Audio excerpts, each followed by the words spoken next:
Many believe the economy is complex, but it's actually layered, with confusion arising from mistaking surface noise for underlying mechanics. Headlines often discuss GDP, inflation, and interest rates as separate phenomena, but they are all expressions of the same system operating at different speeds. The economy is not mysterious or emotional. It responds mechanically to incentives, constraints, and time, driven by observable cause and effect. At its core, the economy is a system answering three fundamental questions: who produces, who consumes, and who decides.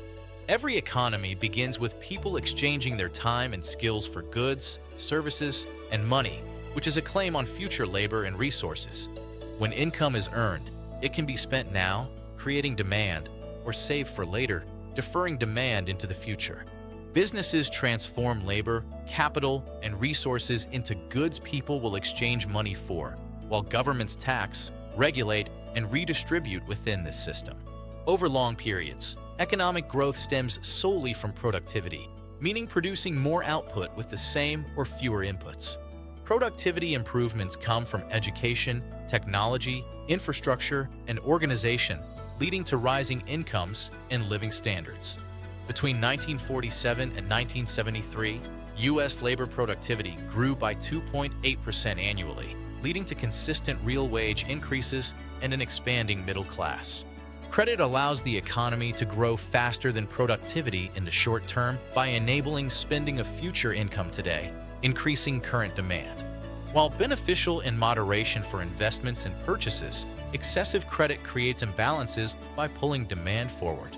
From 1980 to 2020, total U.S. debt surged from 160% to over 350% of GDP, driven by credit expansion rather than productivity. The economy naturally moves in cycles of booms and busts because credit expands and contracts, typically lasting 5 to 8 years. Central banks attempt to smooth these cycles by adjusting interest rates, which control the price of time and influence borrowing. Inflation occurs when money grows faster than goods and services, causing prices to rise as too much money chases too few goods. After the COVID-19 pandemic, massive fiscal stimulus and loose monetary policy led to a 40% growth in U.S. M2 money supply, peaking inflation above 9% in 2022. Government debt, like the U.S. federal debt surpassing $34 trillion by 2024, allows spending without immediate political cost, but incurs rising interest expenses. Long-term debt cycles, lasting 50 to 75 years, eventually lead to unmanageable debt, necessitating restructuring, inflation, or slower growth. The economy is a machine driven by incentives, constraints, and time, not emotion or ideology. Understanding its structure, rather than succumbing to panic, allows for calmer, more deliberate decisions. The economy does not need belief. It responds only to structure, and that is how it truly works.